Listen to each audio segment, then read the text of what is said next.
Hello and welcome to the Brooklyn Rail's 1275th New Social Environment. I'm Joshua, a programs associate here at the Rail, and I have the pleasure and privilege of being your MC today for a conversation featuring Brook Hsu, Louis Eisner, and Ginevra de Blasio. And now I'll introduce today's guest and host. Louis Eisner lives and works in New York. He's a painter and a sculptor whose work moves freely through diverse genres of art, with a practice rooted in a strong sense of classicism. Eisner has had numerous solo and group exhibitions internationally. He was a member of the artist-run organization Still House Group from 2007 to 2016. Brook Hsu lives and works in New York and Wyoming, working across painting, drawing, sculpture, and writing. Her works aim to question how we define representation today, producing abstract and figurative works that employ a host of signs and motifs, recounting stories of love, pain, and humor. She has had numerous solo and group exhibitions internationally as well. Our host this afternoon is Ginevra de Blasio, who's a writer and curator from Rome, now based in New York City. She has a BA in art history and visual culture from the University of Exeter and an MA in visual arts administration from NYU. She's worked at the Drawing Center, Performa, Fondazione Corsini, 99 Canal, and Paula Cooper Gallery, and is currently a research assistant to Adam Weinberg, Director Emeritus of the Whitney Museum of American Art. And with that, I'll go ahead and pass it over to Ginevra. Thank you, Josh, and thank you for everyone for being here for the Rail to host this and for Brooke and Louis to be available to share something about their beautiful show, which is titled Frogs, and it's staged inside a functioning laundromat in Du Bois in Wyoming. And this show is part of Bortolami's Artist City initiative, which is an experimental program that pairs an artist with an American city to realize site responsive projects in these unconventional settings. So it's really hard to know where to begin this conversation. There's so many questions that immediately come to your head just by looking at this picture. So I would start with the most visually striking element, which is the exhibition setting. So Louis and Brooke, I wanted to ask you if you could tell us a little bit about how this location came about, what the story behind it is, and what lead you to select this place. I guess I can start that one. Stefania Bordolami reached out to do an Artist City project because she knew I'd been spending a lot of my time in Wyoming. And at that point, also sort of serendipitously, Louis and I had been getting closer and talking more about painting and finding that we had a lot in common, including this connection to Wyoming. And we were like, oh, wouldn't it be fun to do a show in Wyoming? And around the same time, Stefani had asked about the Artist City project. So I just sort of put the two things together and I was like, oh, well, we should try and figure out how to do it. Coming up with the laundromat was a longer endeavor. I feel like Louis, you also you had like your mom was looking in Cheyenne. She Yeah. sent us a lot of different pictures of places. I was spending a lot of time in Pinedale, not having very much luck. Uh, in Du Bois, where I was spending more and more time, I talked to a lot of the local business owners, but it was difficult to convince people to host the art show, and it is more so in a moment of defeat when I was sitting at the bar with some friends. I was just like, I don't know where we're gonna do this show. Chuck, who's the owner of the laundromat, and my boyfriend were like, what about doing it at the laundromat? Chuck was excited, and it just kind of happened all at once that it felt right to do the project with someone who really understood it as well and like wanted to collaborate. Um, so it really Did was like a matter of knowing. You really have to like know the people and the place to gain their trust to be able to put something like this together. did you feel like it was harder to, put up a show up there and in these conditions, in comparison to maybe like putting a show up in New York? I think we definitely had a lot of, it's hard to do a show anywhere. Just the obstacles were very different. The things that we faced were very different. Like, how are we going to get a stand welded? Who's going to weld it? We ended up, a local cowboy who welded the stand with his dad, and a retired auto body painter painted it. We had a local carpenter had to come in and redo some of the and finish some of the walls for us to hang paintings on. But I mean, a lot of it is just like being there and being present and talking to people and asking around, which is, yeah, that's different than what I'm used to with working with the gallery. I don't know about you, Louis, but it um, feels like it was more of a community kind of effort than I was used to um, doing something in New York or another big city. And how about, like in terms of the actual space, like the architecture must have been very challenging to even decide how to present your work, or I mean, just curatorially speaking. So I was wondering like how that impacted even the production of your work, and if it was a limit that you kind of like engaged with. Part of it was inviting Louis into some of my the method of my madness, I guess. I applied things that I have applied to several previous shows to this one, which is trying to commune with space, build an exhibition that doesn't try to change the way a place is, that it's whatever we added needed to be things that the laundromat needed.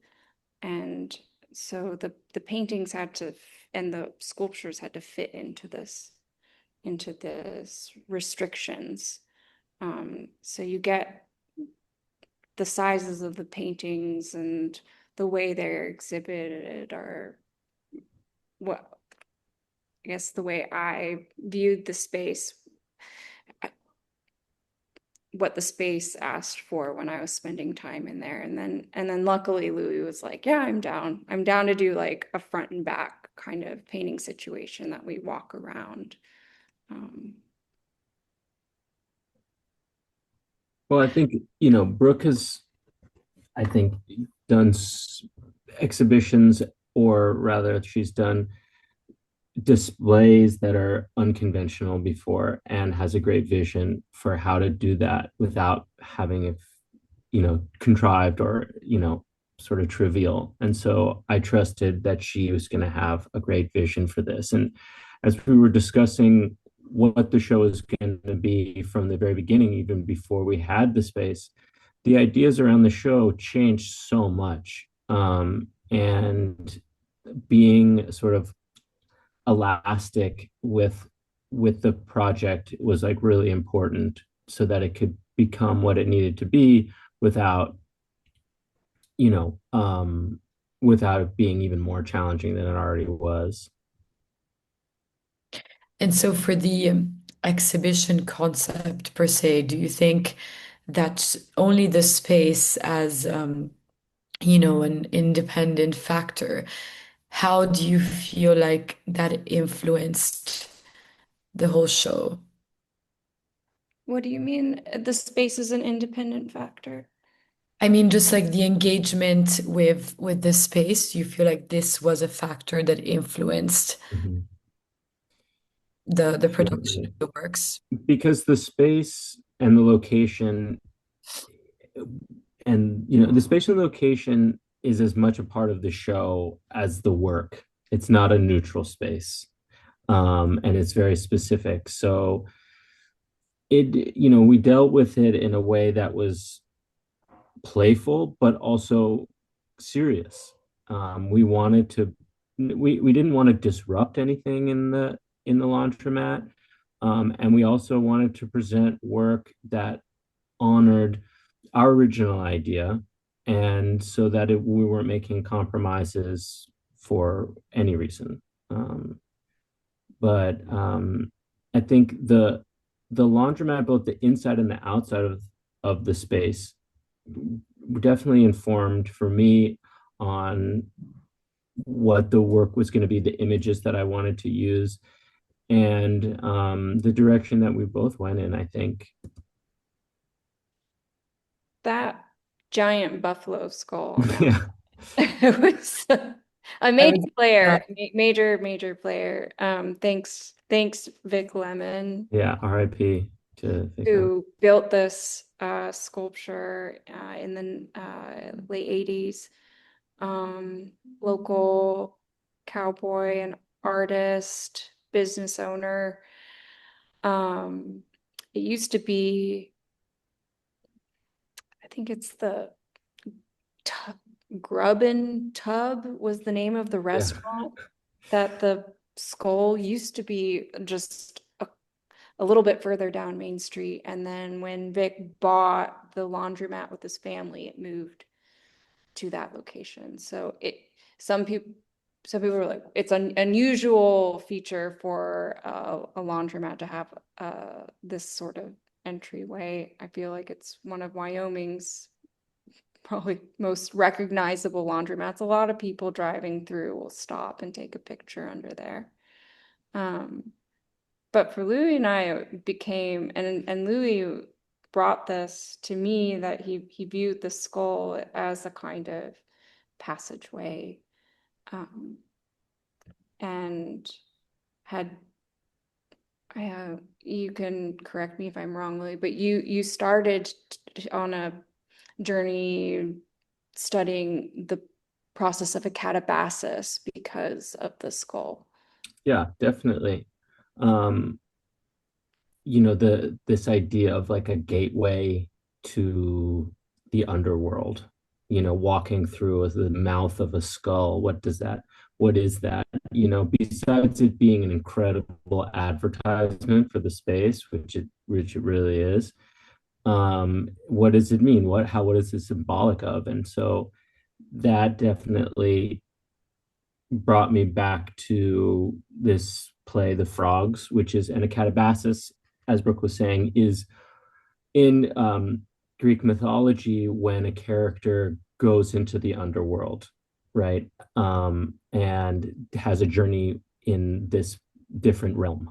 So to me, I thought in this almost sort of like Lynchian way, what if the gates of the underworld were in Du Bois, Wyoming, and what would they look like? It would probably look like this big buffalo skull.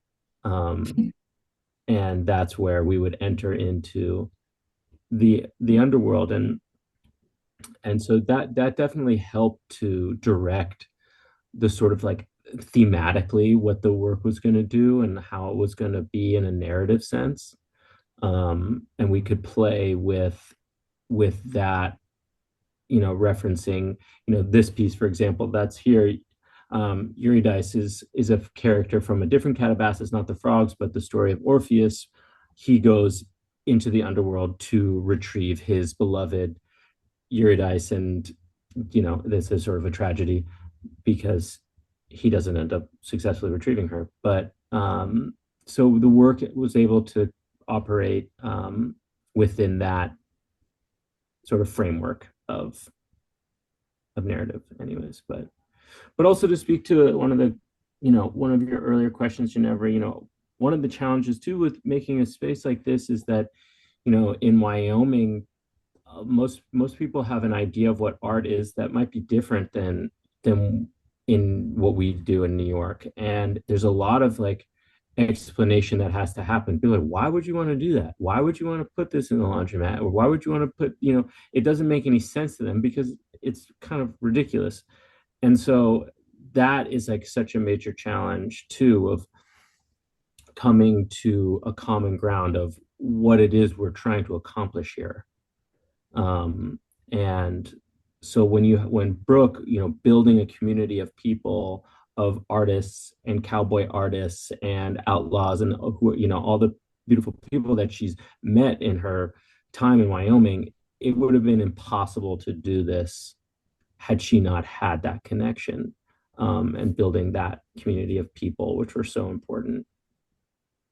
Of course. Somehow it was like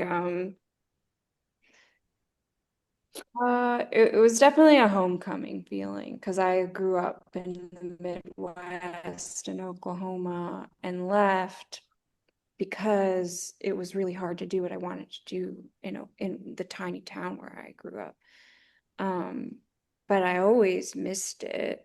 Like, I don't feel like the places we the like landscapes and the people we grew up with are like ever leave us, and getting to do like for Almine Gallery to want to do a project in Wyoming and to see it through with Louis and with the people from my community was just very it felt, I was more nervous to do that than do a show in New York, honestly, because I think I just cared so much about all the parts and all the people feeling like they had a place in this and a part in it, and that the artwork wasn't there to alienate them, but to make them feel like they can belong in this conversation too. That it's not one that art's not. I don't want it to be something that makes people feel like they don't get it. Yeah, that it's so much more challenging, or at least I feel much more vulnerable showing my art to my family from Wyoming than someone, even a stranger who lives in New York who might have a more close understanding of what art could be or is, as opposed to they're like, this is really weird and don't understand it. And then, it makes me feel like, dang, I have to communicate this to these people. Otherwise, maybe I'm not communicating it properly. Did you feel like the reception of your work and of the exhibition was successful? Like, how did the locals kind of like react and perceive it? Were you happy with it?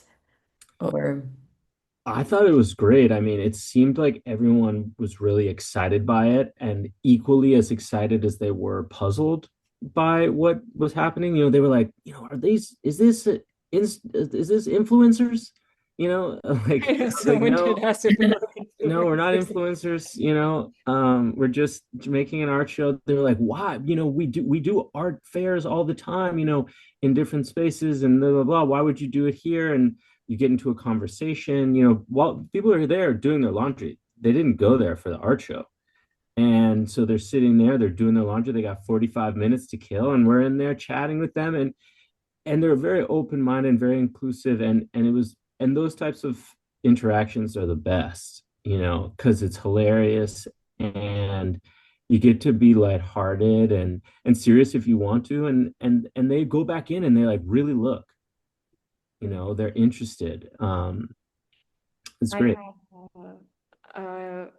We were getting hay for our horses like a few weeks later, and the rancher woman who we buy our hay from was like, I went and saw your show.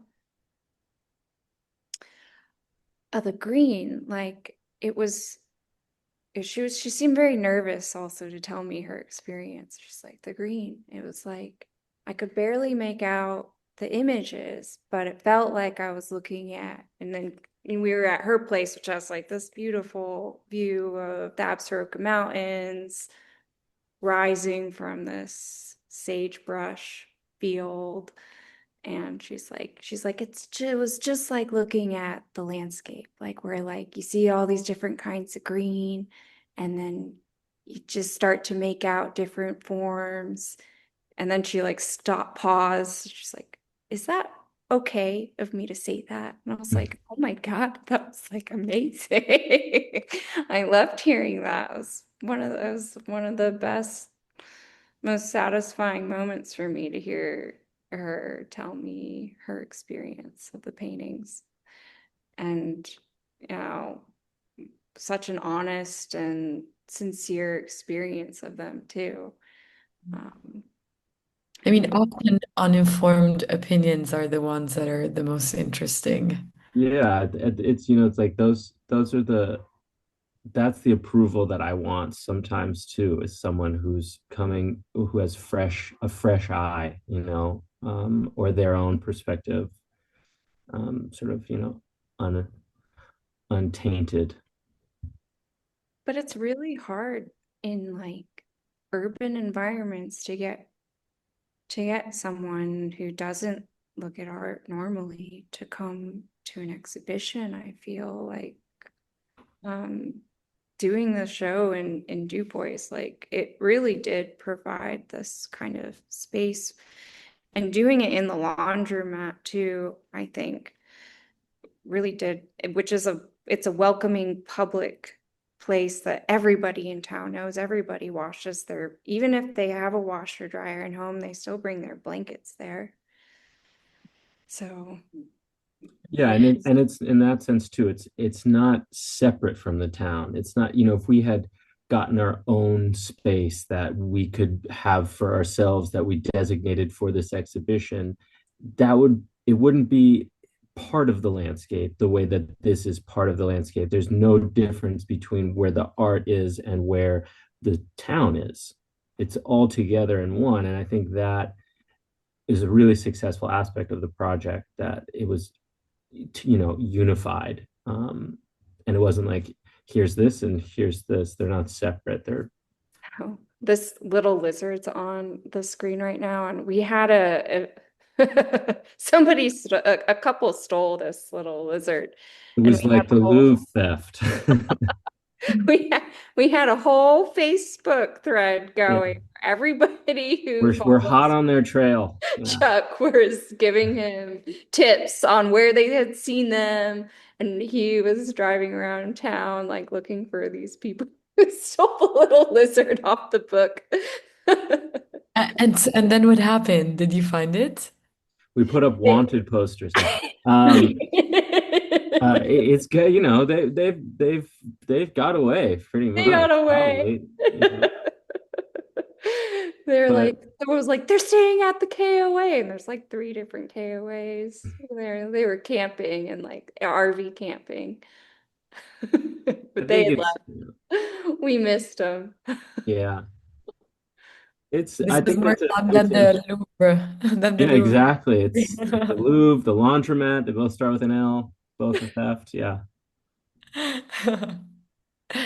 Oh, no, but exactly my next question, I think that is a very could be very complex, is this idea of showing art in such a functional space, like as you were saying, people go there to do laundry, so they have 45 minutes, and what do? They look at art. Like, how do you feel like this element of the functionality of the space worked toward, like, even connecting to the exhibition's concept of the frogs and of theater?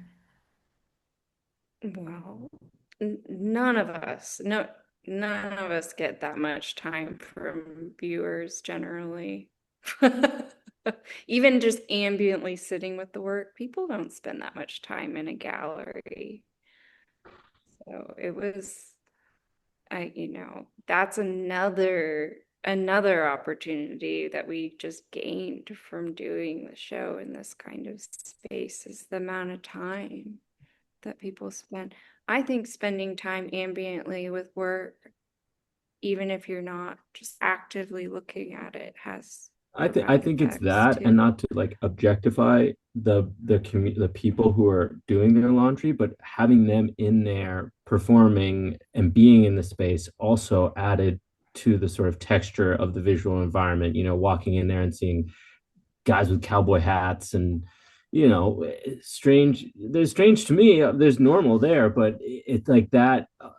You know, being there in the environment helped create this, play, right? Of, you know, the way that I picture the underworld, there's shades walking around everywhere, ghosts. And like this place, this town, it's not a ghost town, but it's a small town.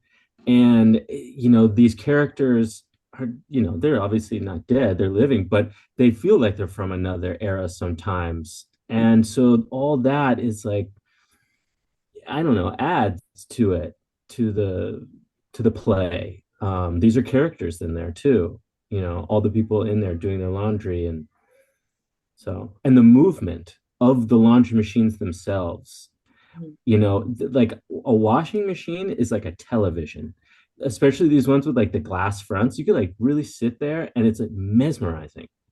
So the whole thing and the sounds and everything, it's like it was like a lot of visual information that a neutral, gallery space is totally devoid of for a reason, but this is a different experience. Yeah. To speak to like the host, the audience for the show, like not just your like local folks use this place. The laundromat in Du Bois, because it's the most isolated town in Wyoming, actually. Like you have to drive an hour and a half in either direction to get to another town. So throughout the year, you get a, just groups of different types of people coming through based on what the season is, because Wyoming also is a big, it's a vacation kind of adventuring state. People hike the Continental Divide and they stop there like after being like in the mountains walking for weeks and do their laundry there and shower. There's showers there. And then yeah, on Friday nights, like when the local rodeo is going on, you'll get all the young, rough, rough decks and whatnot going through to use the ATM to get some cash out in their outfits. And then the hunters during hunting season, I saw someone pulled up at the laundromat. I don't know what they were washing, but they had a big skinned elk in the bed of their trucks parked right outside. And like all of this, I feel like I was witnessing, like Louis expressing this a whole other kind of story play out. This wasn't just frogs, it wasn't just art paintings, but a really beautiful, more like, I don't know what the word is, but a real human landscape. Yeah.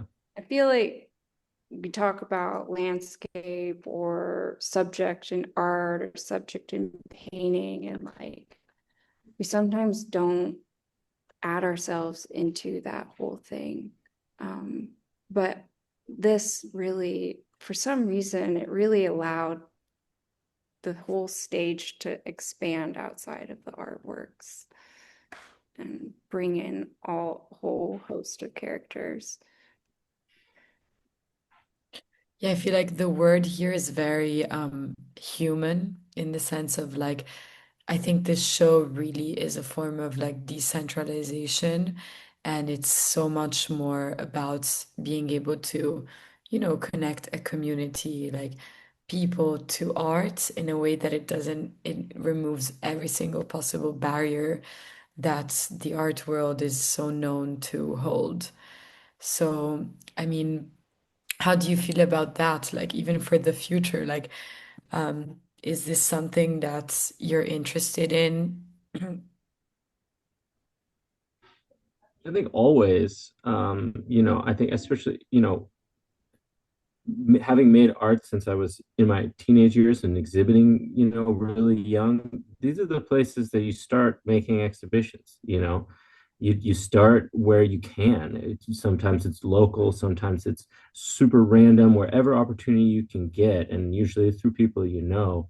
So it doesn't, it's, I don't think that this is at all some sort of an intention to like reform how people see the work. I think there's a tradition of putting works in, appropriated spaces, and it's really important, because inspiration, comes from everywhere. And I think that a show like this honors the locations where, that can start, more than other more conventional spaces. Oh, I've made this effort not to like reinvent anything. I don't think exhibitions have to change completely the way they operate, but I do think that when it comes to how we design space and where we go from white cube designs, or how we time things, because this is a longer exhibition also, which is really nice. This exhibition went on for 4 months instead of your usual like 6 weeks. It's great to have more variety to try and just shake up how we, our just regular default mode.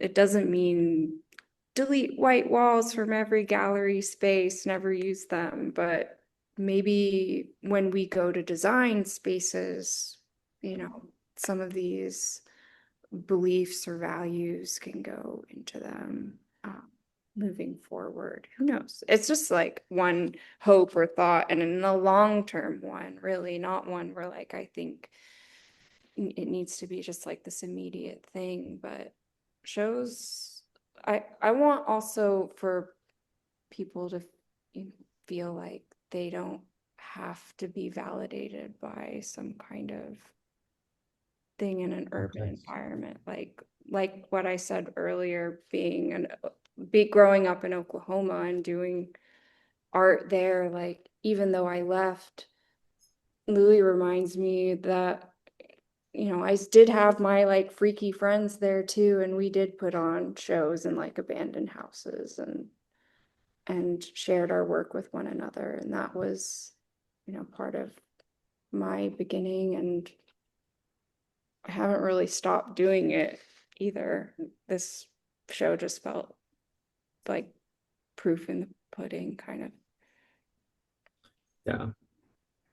And the space is just such a perfect ready-made, so that also helps. Absolutely. And what do you think is the most similar kind of experience of contemplation, at least that you have witnessed in your life, that is similar to this? Like I would say rather in contemplation, like looking at, at art, or just maybe contemplating something beautiful. Yeah, I think anything. I mean, when you're, like if you're in the sagebrush, and I mean, if I was in the sagebrush and I see just a wooden post that's been completely just ravaged by the elements and time, and is, wrapped in barbed wire, and it's got some like bits of plastic on it, like that could be incredibly sublimely beautiful, and it has nothing to do with anything other than just being sort of part of, like Brooke says, like a landscape. So this laundromat is kind of like that too. That place has, like, everybody I talk to has some memory of it, and it felt like to create the story of the laundromat, or to tell its history as like we got to know the space doing the show. It felt like a collective memory, because not everybody knew the Grub and Tub story and kind of couldn't remember exactly where the skull used to be down Main Street, but like together we slowly like Put the history together. built built this thing together and pieced it back together. Because, Chuck, who owns the place and who welcomed the show, I mean, he's similar. Like he was someone who just like got in his car one day, sold his house in California, was like, forget this. I don't want to be here. I want to go do something else. And then ended up in Du Bois, as he says, buying a job. But I think he saw the beauty in the place as well. I But mean, there was a time too where Brooke and I, was it, I don't remember how it started, but we were talking a lot about Robert Smithson.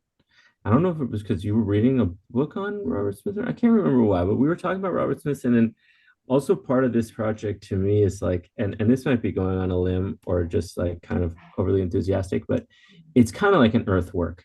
It's in the middle of nowhere and it's really dealing with the landscape. It's like installing these works in the landscape. And it's hard to get to. I mean, it's not that hard to get, but it's hard to get to work there. And it's like so that part of it I also really think is different, that it is far away, and there's something beautiful just about that, about being really far away. I wonder if there's a way to rethink earthwork in this sense where, like, as it being like we've been discussing a human landscape as well, where to do projects with intention with people can in itself be that kind, bringing also the people who came from our lives there. Mhm. We had people crying because they were like, oh my God, like it's so beautiful here. Like they were having profound, sublime experiences Yeah. looking at the landscape there. A lot of them had never been there. And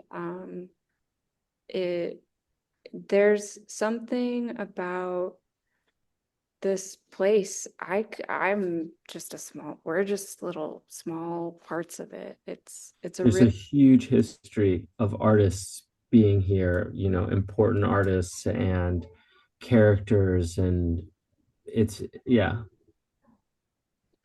I it's think great to participate in.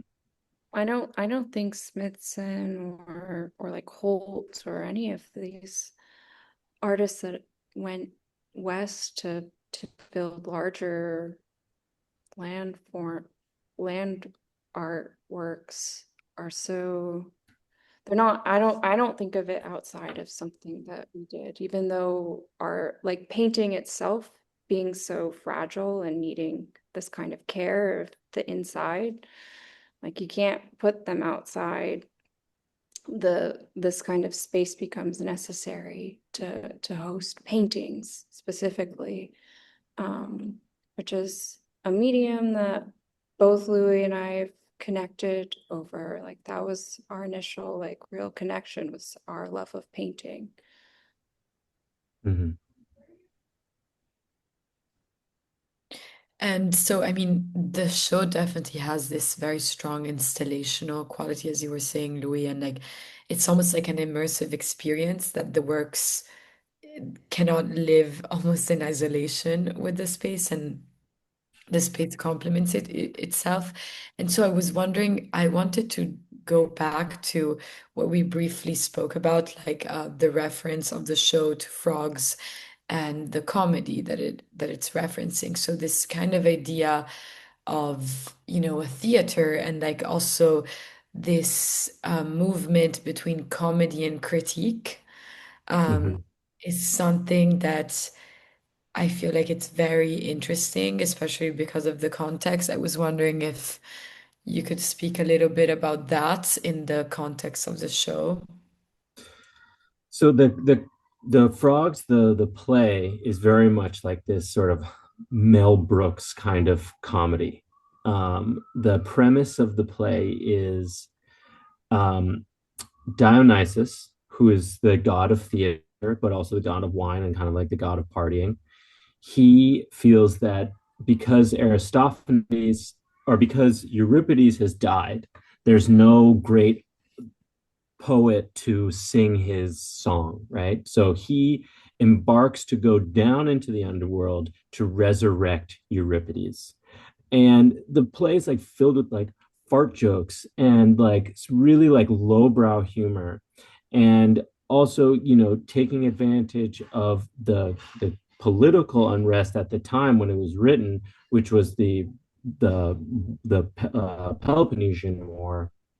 So it's dealing with the Spartans and the Athenians fighting each other, but not in a direct way. It's more sort of just talking about the just artistic qualities and sort of like lurid sexual references for kind of like no reason that are not like laugh out loud funny, but they're just absurd. Those so that sort of aspect or like sort of like gestalt is in the work a lot because for example this painting right here is called Buckeye Jim with violin, and this is like a really serious painting on the right which is of Orpheus by Cesare Gennari, and but then I paired it with another painting of my own which is called Buckeye Jim, which and they have nothing to do with each other really other than like maybe there's some visual similarities. But in this sense, like we're having fun with history, and Brooke, she's repainting, these still lives or, paintings from Ohazar Balthazar, which is like a really sad movie. But then there's like also another painting of like frogs riding horses. So it's we're exchanging things that have both like a lot of weight and then trying to create levity with them and play. And there's a interplay between what is serious and what is just play, what is fun, what is where can humor lie, where can it also just be play in a childish way of playing with paint and being creative. um I don't know if that's I may have totally forgotten what the question was. No, no, I was asking about this tension between comedy and like seriousness. So you perfectly answered this as the reference of the frogs. And Brooke, how can you tell us a little bit about like how you also relate to this in your paintings? Yeah. Well, I mean, in terms of comedy or humor, I I keep saying this on repeat, but I think it's one of the most difficult things to achieve in painting. Um, but I also think it's necessary that we try to achieve humor in painting.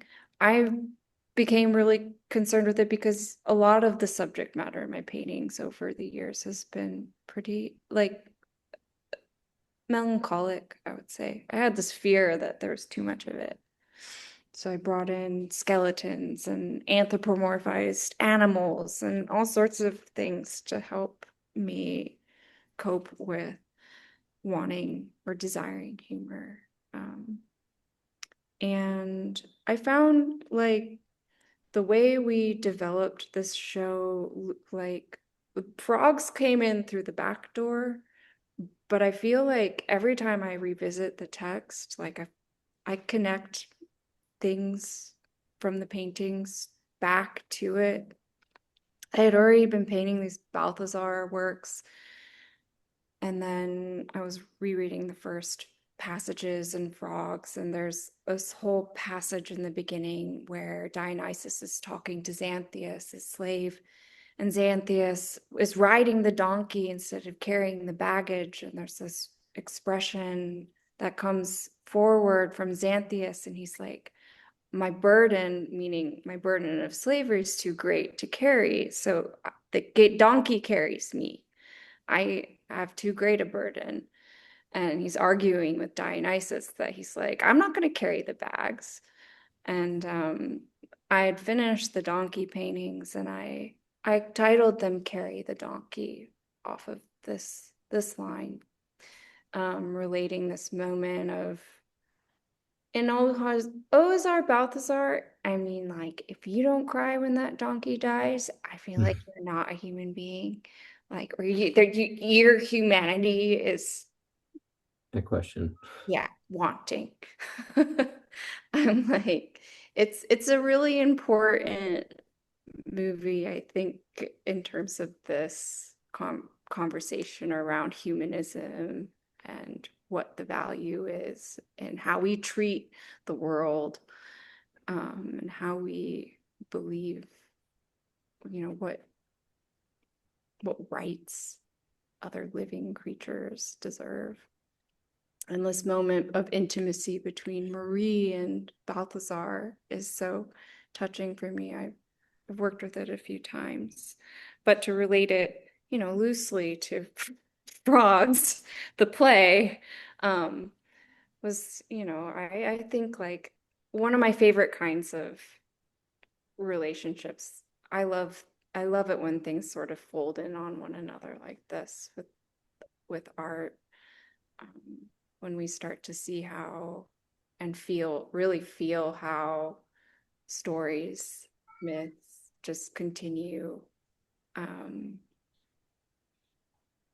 to be kind of cannibalized over and over again into new forms.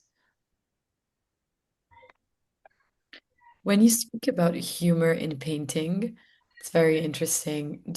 Are you referring to the kind of figurative quality of it, or even in a more broader or like technical sense? Mm, I mean that like I think I'm focusing on a more towards the feeling, like the pathos of the work, that it might cultivate laughter, even, um, and that, painting's hard to do that with because it's such a passive participant. But I think through different, with this show with Louis, this and what we're kind of talking about more broadly with the theater and the stage, you get opportunities where, like, the laundromat itself presents this sort of sense of humor as well, where, place and setting can create humor where maybe the paintings require a more quiet, contemplative moment. I still want people to be able to have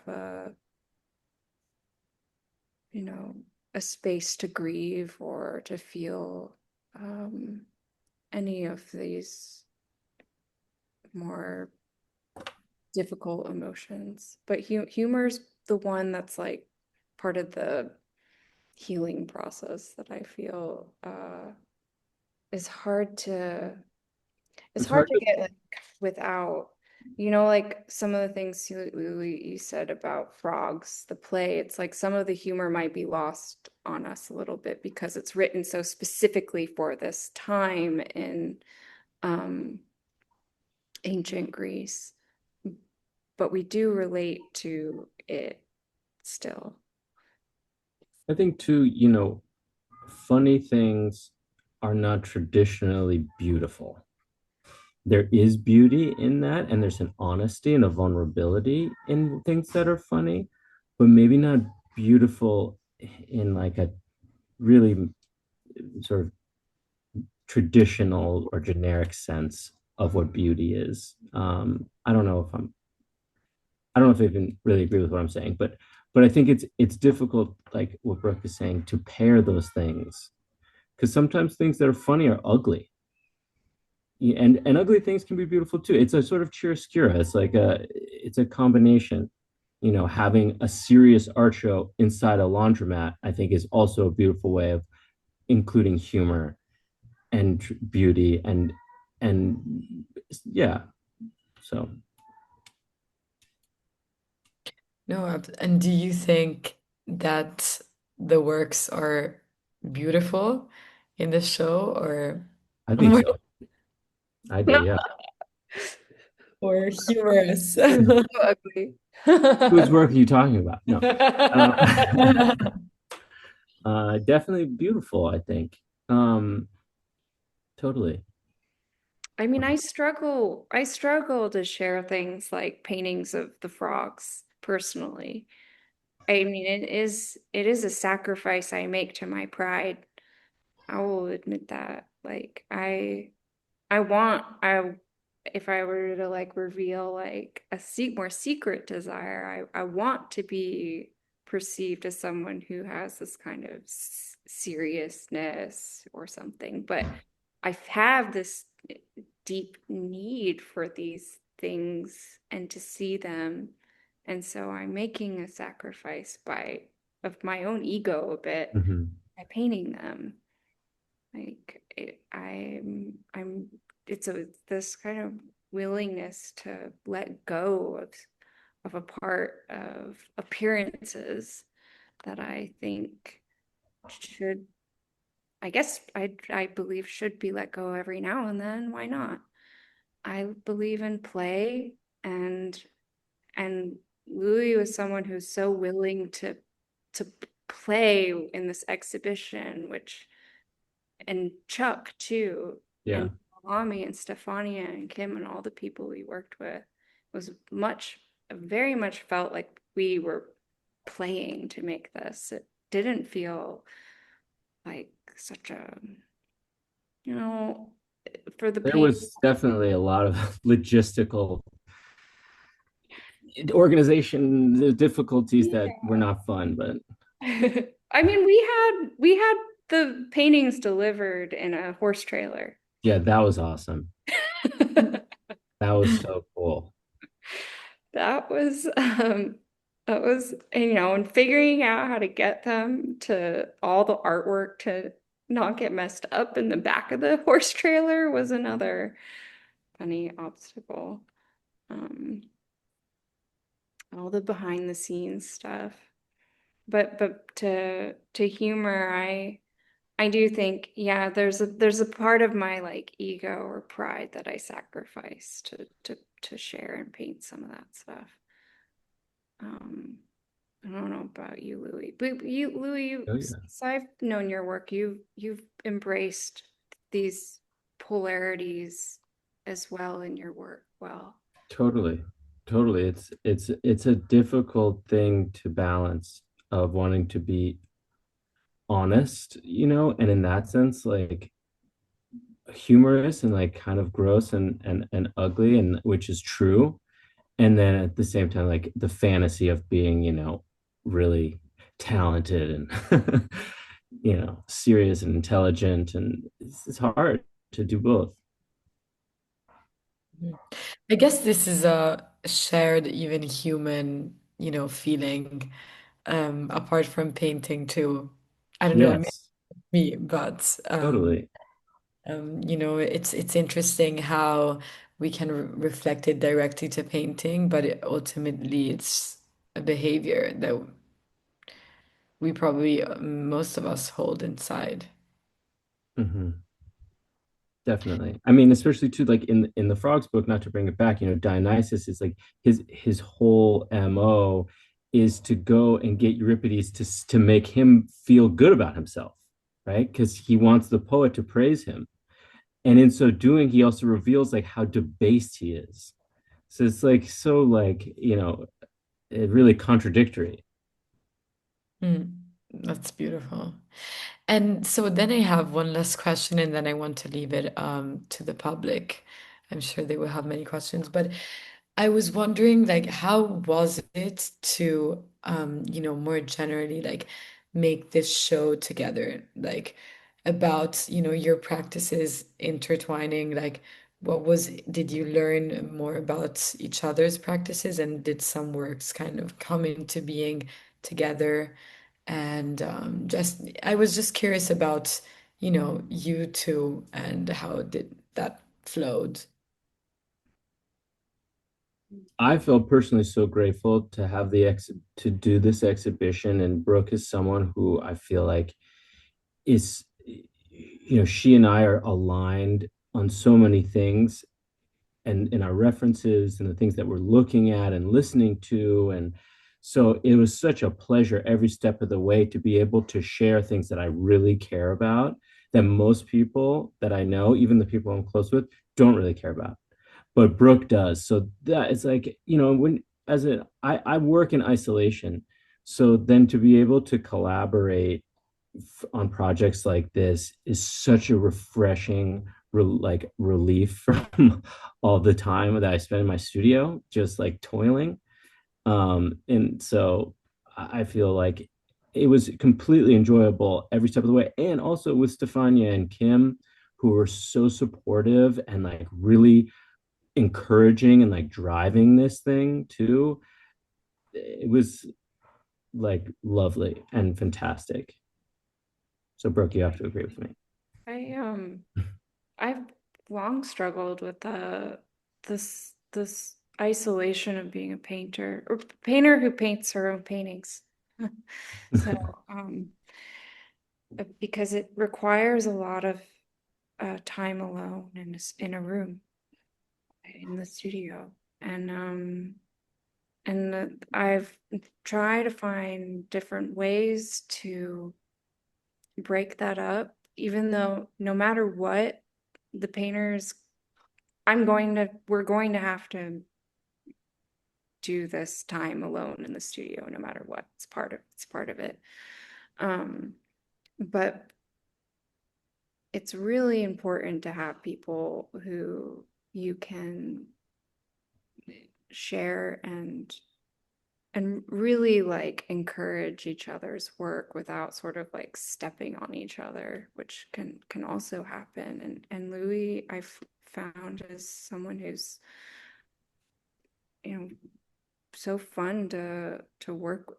I'm focused on fun, okay? It's important. But we also have a way of like yeah, it's hard to find. Art can get really heady and super nerdy, and painters are especially nerdy and like just like, yeah, like put us in a room by ourselves and we'll be like really happily like nerding out about painting for hours. And Louis is someone that I can do that with. So it was a little bit of like a no-brainer to do this project with him. And I felt like every time we sat down to talk about it, it just grew.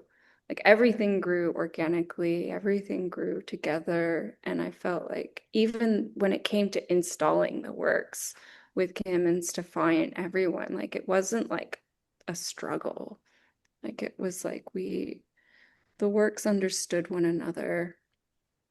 And I think that it's part of it's just like a kind of care and attention one takes towards others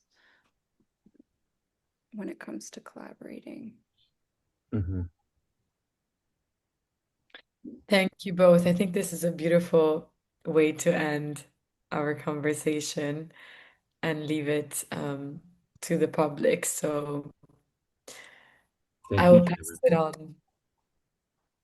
Thank you all so much for that wonderful conversation. We are going to move into our audience Q&A now. Our first question comes from Maya in the audience. Maya writes, I had the true pleasure of attending the opening in Du Bois. The artworks felt as though they truly came to life in that space, activated with so much joy and celebration by the local community. My biggest takeaway was how vivid and connected Brooke's community is in Du Bois. The care and intention she's put into nurturing those relationships is deeply inspiring. My question is for both Louis and Brooke. How does engagement with community shape the way you think about making work? And how important is reciprocity in that process? Mm. Oh, I mean, obviously, it's extremely important to me. I wanted the people that, even if it's just a small, very small group of people, like Du Bois is a town of 900. But I wanted to feel like they felt welcomed and cared for and not just like we were coming in with this. And I didn't feel that that was the case on my end, but that we were bringing something to to Du Bois for the people there to share, not just for us to feel like we were doing something in a fun place. If that makes sense. Yeah, I feel that since, I mean, I really feel like I owe everything that I do to the people who have helped me every step of the way. My friends and my family, and my wife, and just other artists. It's like nothing comes from nothing, and it's really difficult to for me, especially something I've been thinking about recently. It's like to know what the hell I'm doing. And so I rely on people like Brook, or other artists, or other people who I can like ask, just like explain, not necessarily explicitly, but like tell me what I'm doing, so that I to just become aware of what it is, because it's you get, I need perspective, I think, and that really helps, especially with community. Yeah, I don't want to make it sound like community has to be more than just like a few wonderful people you feel closely connected to. I also don't want to make like this like idealist kind of thing about what community is. Like it can be you can define that through just these very few people around you and not feel like you're alienated by anything. It's like really important to try and fight alienation these days. So I'm saying it. It doesn't have to be that big. Yeah. It really doesn't. Yeah. Thank you both so much for that response, and thank you, Maya, for that question. Before I go to this next question, if you submitted a question and would like to unmute and ask it yourself, um, just make sure that you have your video camera on so that I can find you in the audience. Our next question is going to come from Chloe. Thank you so much, Brooke and Louie and Ginevra, for this really enlightening and wonderful conversation. It's been such a pleasure to listen to. I have a question for each of you. Brooke, I'm really curious. I loved that story about the person you buy hay from and them looking at your paintings and describing what they see. And I'm curious what the color green means to you in the studio. You've used it for a long time in a lot of different ways. And what does the color mean? Well, it's grown over time through different things. Gosh. Um, right now, my relationship to it, even after trying to get rid of it so many times, is that we're in a relationship. I'm like, I'm in a relationship with the color green. Uh, I feel like I've noticed in people and viewers that it has a magic to it. It's one of the few colors that I feel like has sort of evolved in symbolic meaning for people. It's started to represent both the artificial or the man-made or the toxic or like the kind of negative parts about being human, as well as nature with a capital N. And so just leaving, like, I feel like I haven't invented this. This is just from working with it for like so many years now, and people bringing this experience to me. It's an interesting one. I've noticed a pattern of response with that it really is, this color is unique in how it's sort of evolving in its meaning with people today.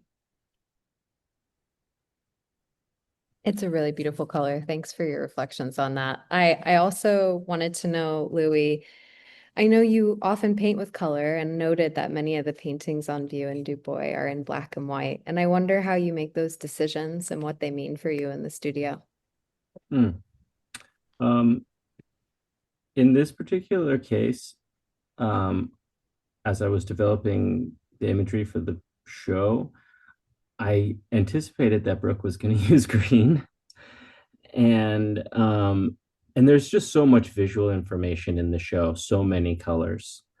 And so I didn't want to bring in another color per se to that conversation, which is why I chose black and white. I also work in black and white, and for me, it has a whole meaning and is as there's a spectrum in there that is deep, and it's, but it really was also, you know, thinking about how our works would work together. And when we made these paintings, we were like really in conversation. They were like, it was a real collaborative effort. So I was thinking, okay, well, you know, how are these going to really be able to live together harmoniously? Um, that was one of the reasons. Yeah. Thank you. Thank you both for those answers. Alrighty, our next question is going to be coming from Akua. I'll go ahead and give you the opportunity to unmute now.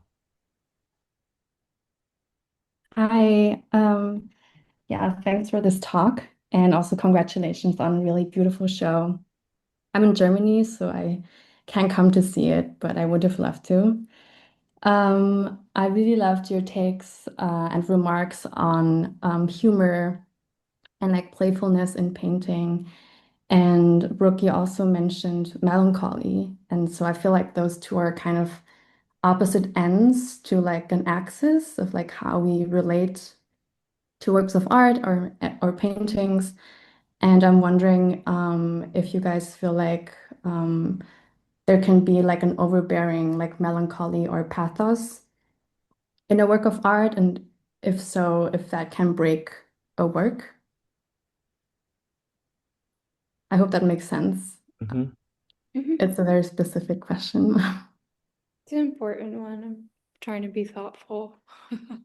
I I guess I'm not sure if I think break a work, you mean like make it not, if the melancholy is so powerful that it overpowers the artwork itself? Yes.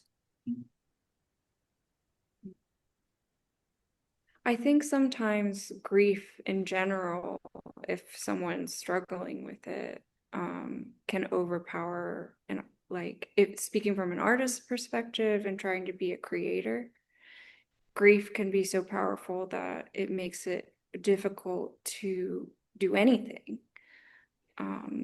So let alone make an artwork. And I know coming from experience that I've made things that didn't quite take flight because I was struggling too much in my emotion making it. And then, there are such things as failed paintings.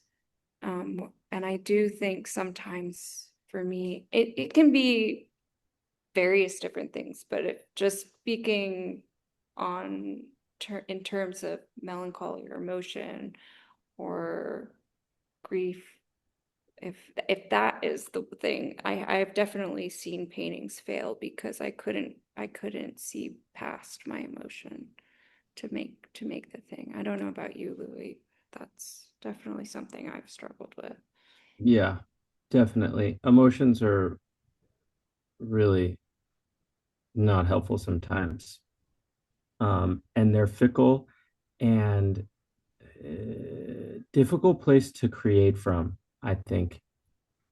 I think I read it was like a Baselitz quote or something where he's like, crying over, you can cry over your book at bedtime or something. We I don't want to be crying in front of my painting when I'm painting. Like I try to not work in painting is inevitably a kind of catharsis. But when I do paint, I try to be pretty clear-minded as I can be. Yeah. And I think too, like the emotion comes through no matter what. And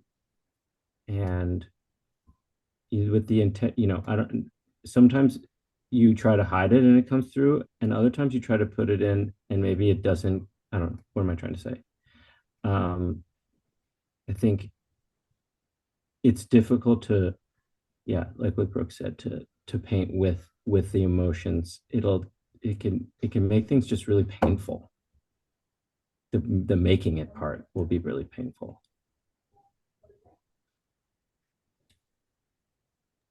Thank you so much for those responses and for that question. We're going to move into our final question from the Q&A. Fong, I'm going to go ahead and let you unmute here.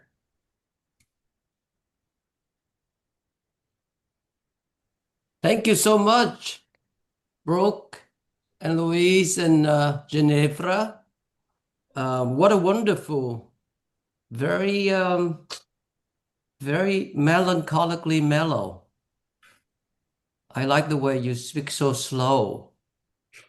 I feel slowed down by this conversation, but it's a radical intervention in a way because it reminds me so much, and I will bring up my question. I tend to have this terrible habit, posing proposition too long, and by the time I ask my question, it's no longer valid.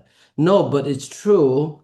It reminds me so much of Henri Moreau great text, Musée Imaginaire, that made into the book Museum Without Walls. You remember? After the Second World War, it must have been published in 1947. He was a cultural minister of France. Could you imagine America have a minister of culture? Will never happen.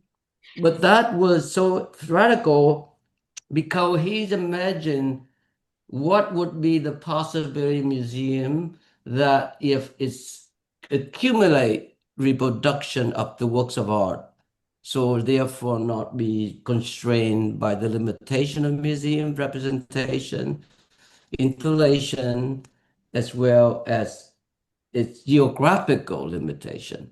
So that's very important text. Probably was influenced by Walter Benjamin for sure.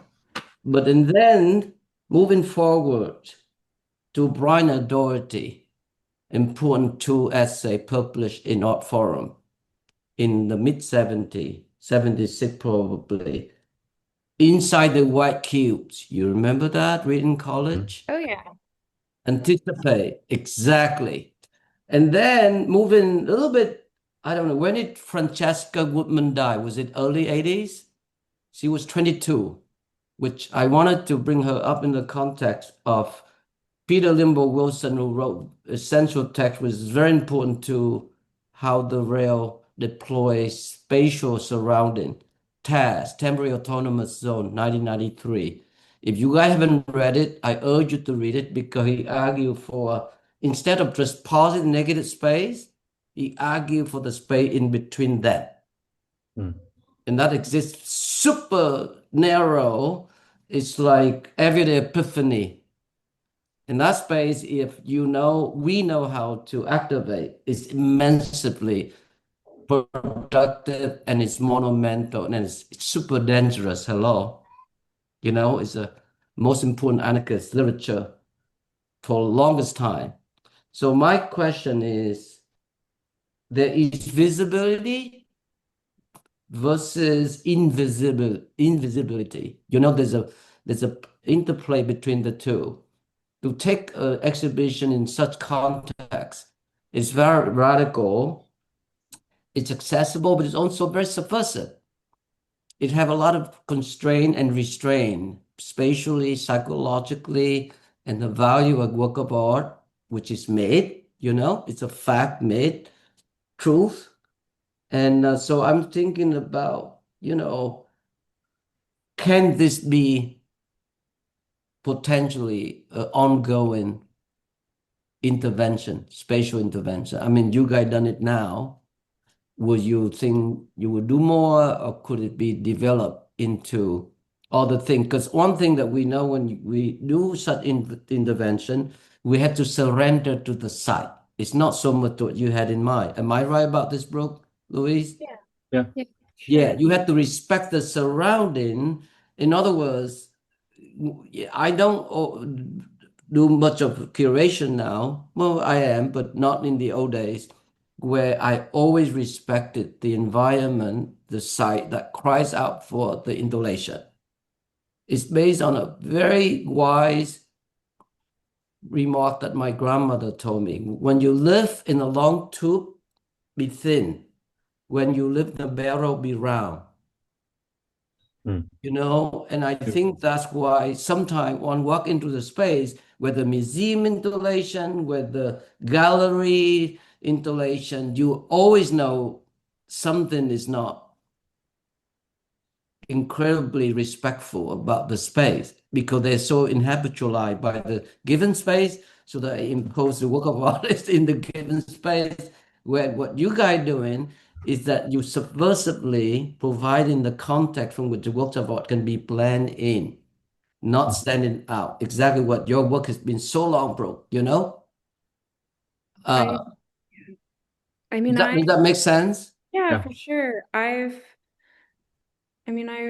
wrote about it a little bit when I did this show in Rome at San Andrea de Scaffi's. I wrote some about producing this show for this very old church, and I had such reverence for the space that I think these things that you're talking about, Fong, that are in Brian O'Doherty's writing, and I haven't read the last one that you mentioned, but also Museum Without Walls, and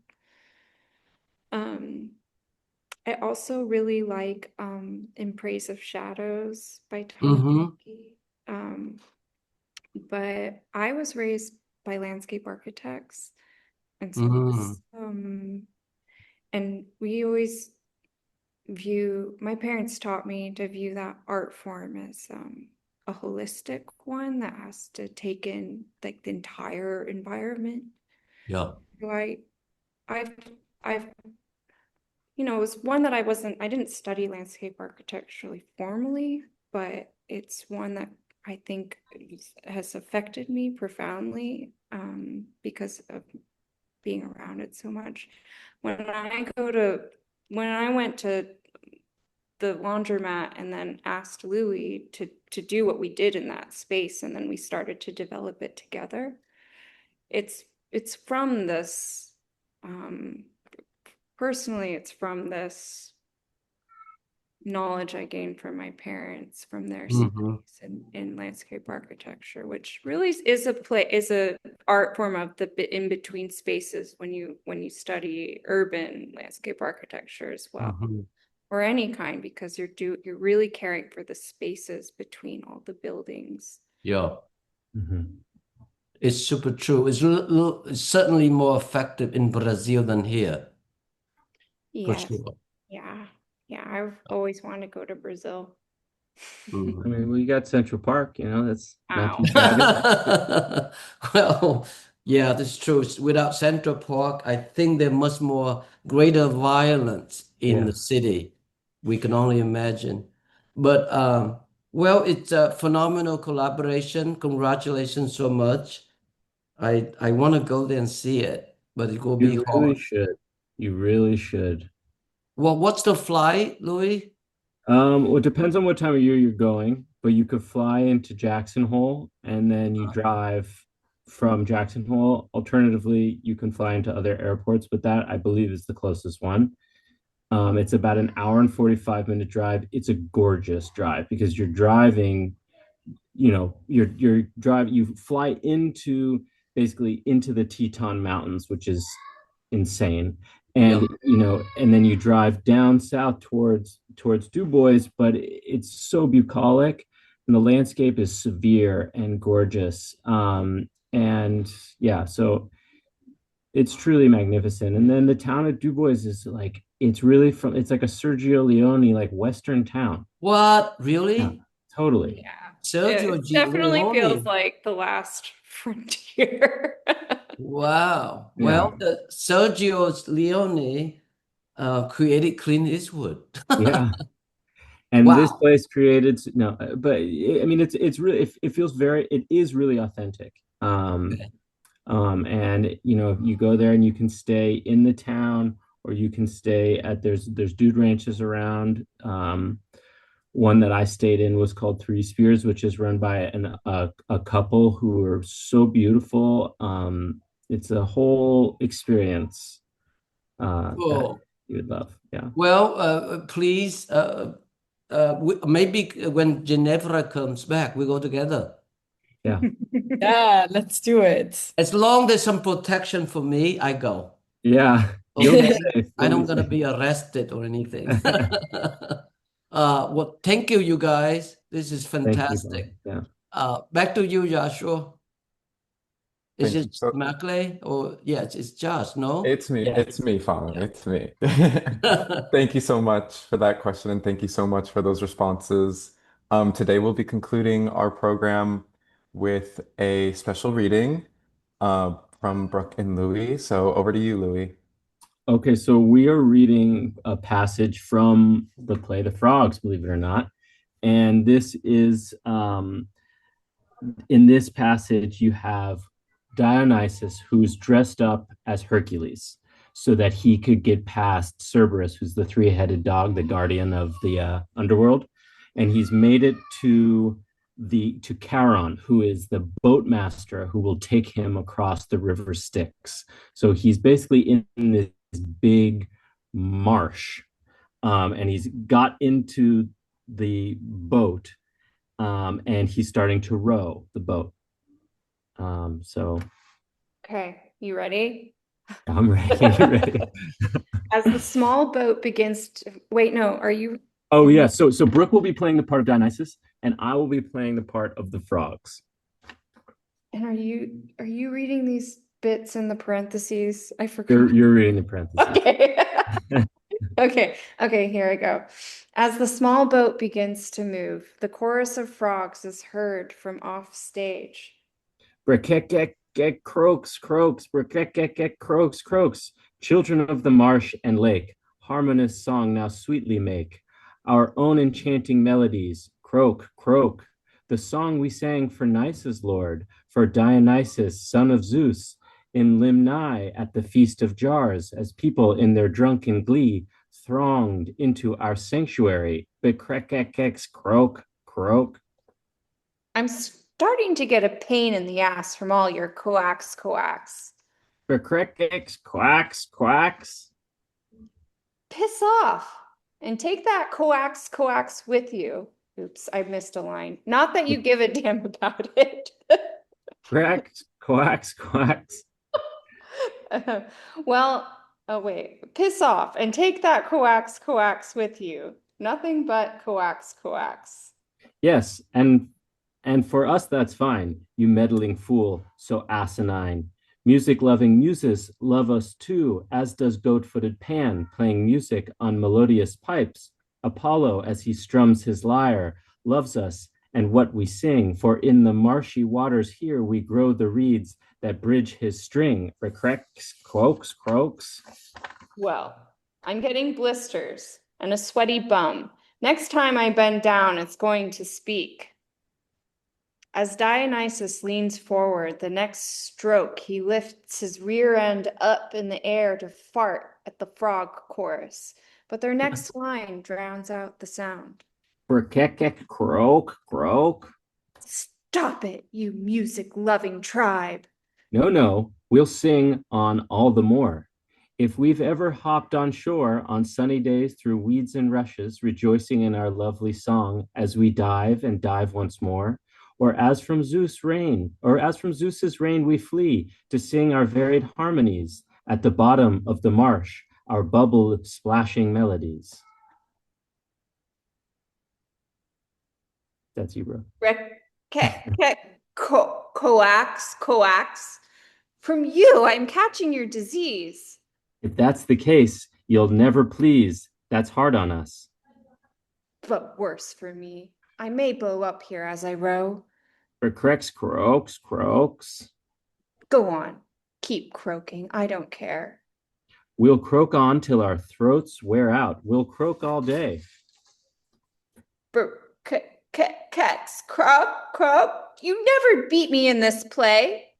And you've no chance to win your way, not matched with us. and you've no hope outdoing me. No, no. If I must yell all day, coaxing you to get my way, brakekekeks, coax, coax. Dionysus listens for a response from the chorus, but there is none. Thank you. Thank you. Thank you all. What a fabulous way to end our program. Thank you so, so much, Brooke, Louis, and Ginevra. Thank you, Kim from Bordelami, for their support in preparing for today's event. We'd also like to thank the Terra Foundation for American Art for sponsoring our NSE program and making these daily conversations possible, and for their support of our growing archive, which you can view on the Rails YouTube channel. The Rail has been free and independent for 25 years, and a donation directly supports our writers, production staff, and operations. Support our work through the link in the chat. And if you're available tomorrow, join us at 1 p.m. for a conversation with Sergio Besa and Dan Cameron on the event of David Wojnarowicz, Arthur Rimbaud in New York at Leslie Lohman Museum. And as is Rail tradition, you can now turn on your microphone and say goodbye as you leave. Thank you. Thank you. Bye. Thank you Thank you. so much, Brooke and Thank you, Louis. Brooke. Thank you, Everybody, Louis. Thank thank you, you for Brooke. everybody. Thanks, Ginevra. Brooke, thank you, Thank you Louis. so much. Thank Thank you you, so, so Ginevra. much. Ginevra, this is radically fun. Congratulations. Thank you so much. Buy tickets to go see the show, you guys.